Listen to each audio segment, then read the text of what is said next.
बच्चों, आज का जो बच्चों जो क्लास होगा लघु उत्तरीय प्रश्न तथा उत्तर का उपनिषद मंगलम पाठ कक्षा 10वीं का है। बच्चों, हम लोगों ने बच्चों पहले मंगलम पाठ में श्लोक का अर्थ पढ़े थे। आज बच्चों उसी पाठ का हम प्रश्न और उत्तर पढ़ेंगे। बच्चों, पहला प्रश्न आपका दिया गया यहाँ पे है, मंगलम पाठ का वर्णन करें। बच्चों, किसका वर्णन करेंगे हम यहाँ? बच्चों, मंगलम पाठ का वर्णन करें। बच्चों, मंगलम पाठ में कुल 5 मंत्र होते हैं। बच्चों, मंगलम पाठ में बच्चों कुल कितने मंत्र होते हैं? 5 मंत्र होते हैं। बच्चों, ये बच्चों याद रखना आपको है कि मंगलम पाठ में कुल 5 मंत्र होते हैं। जो ईशावास्य, जो बच्चों किसे लिया गया है? ईशावास्य, कठोप उपनिषद, मंडको उपनिषद एवं श्वेता सरो उपनिषद से लिया गया है। बच्चों, मंगलम पाठ में कुल 5 मंत्र होते हैं जो ईशावास्य, कठोर उपनिषद, मंडको उपनिषद एवं श्वेतासरो उपनिषद से लिया गया है। इस पाठ में सत्य, आत्मा, परमात्मा के बारे में बताया गया है। बच्चों, इस पाठ में जो है सत्य के बारे में, आत्मा के बारे में, परमात्मा के बारे में बताया गया है। इस पाठ को पढ़ने से बच्चों किसको? इस पाठ को पढ़ने से परमात्मा के प्रति श्रद्धा उत्पन्न होती है। बच्चों, मंगलम पाठ को पढ़ने से बच्चों क्या होता है? इसमें परमात्मा के प्रति जो होता है श्रद्धा उत्पन्न होती है। तो तथा आध्यात्मिक खोज की मन उत्सुकता पैदा करती हैं। आध्यात्मिक जो बच्चे होते हैं, आध्यात्मिक ज्ञान जो होते हैं, मन में खोजने का उत्सुकता पैदा होती है। बच्चों किसमें होती है? ये मंगलम पाठ में जो बच्चों दिया गया था, इस पाठ में आत्मा परमात्मा के बारे में बताया गया था कि सत्य, इस पाठ में सत्य, आत्मा, परमात्मा के बारे में बताया गया है। इस पाठ को पढ़ने से बच्चों क्या होता है? परमात्मा के प्रति जो है आपका श्रद्धा अधिक उत्पन्न हो जाती है, अच्छे श्रद्धा उत्पन्न हो जाती है तथा आध्यात्मिक खोज की मन उत्सुकता पैदा होती है। आध्यात्मिक जो ज्ञान की जो प्राप्ति होती है उसे खोजने में उस उत्सुकता अधिक पैदा होती है। बच्चों, अब अगला क्वेश्चन बच्चों आपका नेक्स्ट क्वेश्चन है, मंगलम पाठ के आधार पर सत्य की महत्ता पर प्रकाश डालें। यानी बच्चों सत्य के महत्व जो उसके ऊपर बच्चों हम क्या करेंगे? प्रकाश को डालेंगे। बच्चों, इस पाठ में महर्षि वेद व्यास जी, बच्चों कौन है? इस पाठ में महर्षि वेद व्यास जी सत्य का वर्णन करते हुए कहते हैं। बच्चों, महर्षि वेद व्यास जी जो बच्चों हैं वह सत्य का वर्णन करते हुए कहते हैं कि सत्य की हमेशा विजय होती है, अर्थात जीत होती है। बच्चों क्या होती है? सत्य की हमेशा बच्चों क्या होती है? जीत होती है, अर्थात विजय होती है। और सत्य की कभी विजय नहीं होती बच्चों। तो सत्य बोलने वाले का जीवन बिल्कुल साफ होता है। जो व्यक्ति सत्य बोलता है बच्चों, उसका जीवन बिल्कुल क्या होता है? साफ होता है और उसे मोक्ष की प्राप्ति होती है, क्योंकि देवलोक का रास्ता सत्य से ही खुलता है। बच्चों, देवतागण का जो रास्ता बच्चों होता है वह केवल बच्चों किससे खुलता है? सत्य के मार्ग पर चलने से ही खुलता है। बच्चों, इस पाठ में बच्चों किस पाठ में? इस पाठ में महर्षि वेद व्यास जी सत्य का वर्णन करते हुए कहते हैं कि सत्य की हमेशा विजय होती है, अर्थात जीत होती है, और सत्य की नहीं होती। बच्चों, सत्य बोलने वाले का जीवन बिल्कुल साफ होता है। जो व्यक्ति सत्य बच्चों बोलता है उसका जीवन बिल्कुल क्या होता है? साफ होता है और उसे मोक्ष की प्राप्ति होती है, क्योंकि देवलोक का रास्ता सत्य से ही खुलता है। बच्चों, देवतागण के जो रास्ते होते हैं बच्चों वह केवल सत्य से ही खुलता है। चलो बच्चों इसको लिखो। बच्चों, अगला क्वेश्चन आपका है, आत्मा का स्वरूप क्या है? पाठ के आधार पर स्पष्ट करें। बच्चों, उपनिषद में आत्मा के स्वरूप का बहुत ही अच्छा वर्णन है। बच्चों, इस उपनिषद में क्या बताया गया है कि आत्मा के स्वरूप का बहुत ही अच्छा वर्णन है। आत्मा मनुष्य के हृदय रूपी गुफा में रहती है। आत्मा जो बच्चे होते हैं वह हृदय रूपी गुफा में होती हैं। आत्मा सूक्ष्म से भी सूक्ष्म, आत्मा जो बच्चे होते हैं बिल्कुल सूक्ष्म होते हैं, छोटा से भी छोटा और बड़े से बड़े होते हैं और महान से भी महान है। इसके रहस्य को समझने वाला परमात्मा को पता है। बच्चों, आत्मा के रहस्य वही समझ सकता है जो परमात्मा है, अन्यथा और कोई नहीं समझ पाता है। बच्चों क्या है? आत्मा में, उपनिषद में आत्मा के रहस्य, आत्मा के स्वरूप का बहुत ही अच्छा वर्णन है। बच्चों उपनिषद में क्या बच्चों बताया गया है, आत्मा के जो स्वरूप है, स्वरूप का बहुत ही अच्छा वर्णन है। आत्मा मनुष्य के हृदय रूपी गुफा में रहती हैं। बच्चों कहाँ रहती हैं, आत्मा जो बच्चों होती है वह कहाँ होती है, हृदय रूपी गुफा में होती है। बच्चों किसके हृदय में बच्चों होते हैं, मनुष्य के हृदय रूपी गुफा में रहती है। आत्मा जो बच्चों है सूक्ष्म से भी सूक्ष्म है, सूक्ष्म से भी सूक्ष्म है और महान से भी महान है, अर्थात बड़े से भी बड़ा है। इसके रहस्य को समझने वाला परमात्मा को पता है। बच्चों इसके रहस्य को जो समझता है वह केवल किसको बच्चों पता है, केवल परमात्मा को ही पता है। अब बच्चों अगला क्वेश्चन आपका है, उपनिषद को आध्यात्मिक ग्रंथ क्यों कहा गया है। बच्चों उपनिषद को आध्यात्मिक ग्रंथ क्यों कहा गया है। बच्चों इसमें क्या है, उपनिषद को, बच्चों किसको, उपनिषद को एक आध्यात्मिक ग्रंथ कहा गया है क्योंकि इस ग्रंथ में ब्रह्म अर्थात आत्मा और परमात्मा का वर्णन है।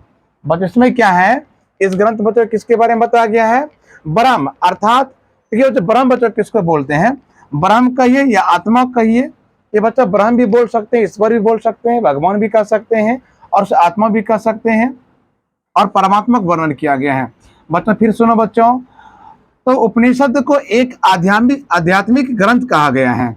बच्चों उपनिषद को बच्चों क्या बताया गया है, एक आध्यात्मिक ग्रंथ बताया गया है क्योंकि इस ग्रंथ में, क्योंकि बच्चों इस ग्रंथ में ब्रह्म अर्थात आत्मा और परमात्मा का वर्णन है। चलो बच्चों लिखो। बच्चों अब हम जो पढ़ेंगे वह पढ़ेंगे वस्तुनिष्ठ प्रश्न तथा उत्तर पढ़ेंगे। बच्चों पहला प्रश्न है आपका, मंगलम पाठ कहाँ से संकलित है। बच्चों एग्जामिनेशन में क्या होगा, आपको ऑप्शन 4 दिया रहेगा, उसमें एक उपनिषद से भी लिया, ये भी लिखा रहेगा वहाँ पे। तो मंगलम पाठ कहाँ से संकलित है, अर्थात कहाँ से लिया गया है, तो आप बच्चों किसमें चिन्ह लगाओगे, उपनिषद से लिया गया है। दूसरा बच्चा प्रश्न है, महान से भी महान क्या है। बच्चों महान से महान क्या है, तो एक आत्मा है। बच्चों सूक्ष्म से भी सूक्ष्म कौन है, अनेक छोटे से भी छोटा क्या है, आत्मा है। मंगलम पाठ के रचनाकार कौन है, अरे मंगलम पाठ के लेखक कौन है बच्चों, वेद व्यास जी हैं। बच्चों कौन है, वेद व्यास जी हैं। उपनिषद के रचनाकार कौन है, बच्चों देखो मंगलम पाठ के रचनाकार कौन है, तो वेद व्यास जी हैं। उपनिषद के रचनाकार कौन बच्चे हैं, तो वेद व्यास जी ही बोलेंगे। उपनिषद किसका अंतिम भाग है, उपनिषद जो है किसका अंतिम भाग है, बच्चों आप क्या बताओगे, वैदिक साहित्य का। बच्चों किसका अंतिम भाग ये है, वैदिक साहित्य का है। बच्चों ऑब्जेक्टिव में आएगा ना बच्चों, ऐसे रहेगा, यहाँ पे उसमें ऑप्शन दिया रहेगा, लेकिन हम आपके ऑप्शन नहीं दिए हैं। उपनिषद किसका अंतिम भाग है बच्चों, उत्तर में बच्चों क्या लगाओगे, वैदिक साहित्य से। मंगलम पाठ में किस प्रकार के मंत्र हैं। बच्चों मंगलम पाठ में किस प्रकार के मंत्र हैं, पदात्मक मंत्र हैं। बच्चों कैसा है, पदात्मक मंत्र हैं, यानी कि पद भाग को इसमें क्या गा सकते हैं, वैसा ही मंत्र दिया गया है। उपनिषद किसका सिद्धांत प्रकट करता है। उपनिषद जो बच्चे होते हैं बच्चों किसका सिद्धांत प्रकट करता है, वह दर्शन का सिद्धांत को क्या करता है, प्रकट करता है। किसे वश में नहीं किया जा सकता है। बच्चों आप वश में किसको नहीं कर सकते हैं, आत्मा को वश में आप नहीं कर सकते हैं। विद्वान शौक रहित होकर किसको देखता है। विद्वान जो होते हैं शौक रहित हो जाते हैं, बच्चों किसको देखता है, वह आत्मा को देखता है। बच्चों सत्य से किसका रास्ता प्रशस्त होता है। सत्य के द्वारा बच्चों किस का रास्ता प्रशस्त होता है, बच्चों क्या उत्तर में होगा बच्चों, देवलोक का। बच्चों सत्य के द्वारा ही आप देवलोक तक जा सकते हैं और इसके अतिरिक्त दूसरा मार्ग नहीं है। बच्चों इसको आप लिखिए, लिखे बच्चों इसे।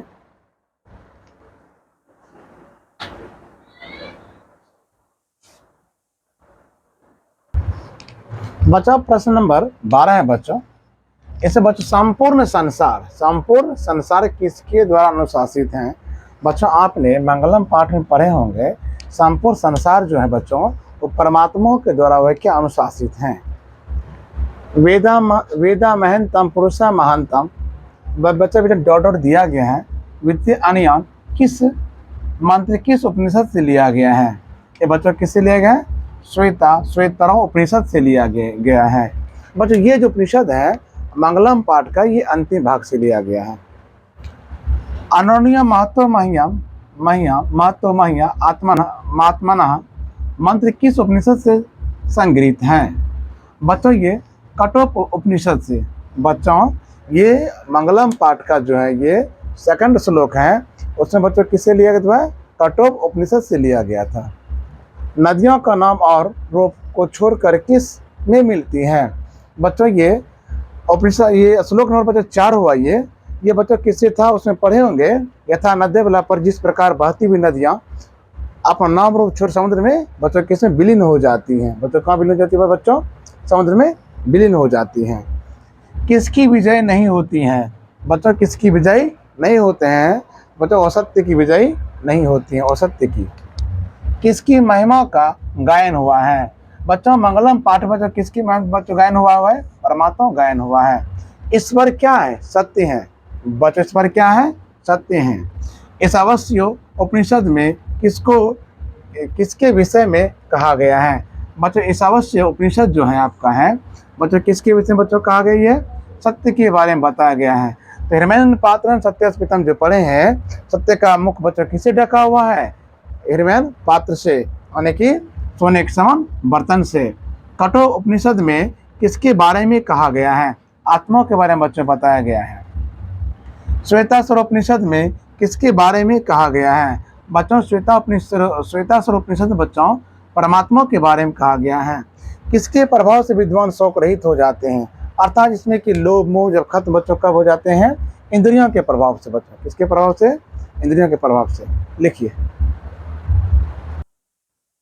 बच्चों अगला क्वेश्चन है, सत्य के मार्ग से विद्वान कहाँ जाते हैं। सत्य के मार्ग बच्चों विद्वान कहाँ जाते हैं? देवलोक जाते हैं। बच्चों कहाँ जाते हैं? देवलोक जाते हैं। कौन अपना नाम और रूप को छोड़कर समुद्र में मिल जाती हैं।